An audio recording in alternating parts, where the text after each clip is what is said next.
Hello అండి. ఇలా ఈజీగా, సింపుల్‌గా అయిపోయే టమాటా రైస్‌ని ఎలా చేసుకుందామో చూద్దామా? అదేం లేదండి. ఫస్ట్ ఒక 4 టమాటాలని సన్నగా కట్ చేసుకొని, 4 పచ్చిమిర్చీలను సన్నగా కట్ చేసుకొని పక్కకు పెట్టుకోవాలండి. అంతే.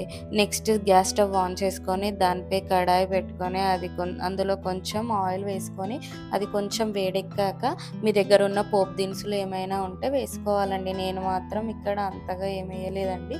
జీలకర్ర, ఆవాలు, పచ్చిమిర్చి, కరివేపాకు, కొత్తిమీర, పసుపు, అల్లం పేస్ట్ వేసుకొని మంచిగా కలుపుకున్నానండి.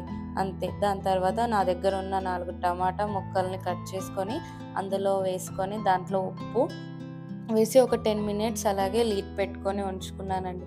ఇలా ఉప్పేసుకొని లిడ్ పెట్టుకోవడం వల్ల టమాటాలు చాలా మెత్తగా, సన్నగా అవుతాయనండి.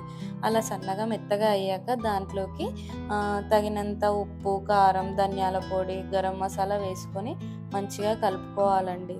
కలుపుకున్నాక దాంట్లో మన దగ్గర ఉన్న రైస్‌ని అందులో వేసుకొని మంచిగా కలుపుకొని ఒక 10 మినిట్స్ సిమ్‌లో పెట్టుకొని గ్యాస్‌ని మంచిగా ఉంచుకుంటే అలా అన్నం వేడివేడిగా ఉంటదండి. అంతేనండి. ఈజీగా 2 నిమిషాల్లో అయిపోయే టమాటా రైస్ రెడీ అండి. నా దగ్గర కర్రీ లేనప్పుడు నేను ఇలాగే చేస్తానండి. చాలా బావుంటది. ట్రై చేయండి.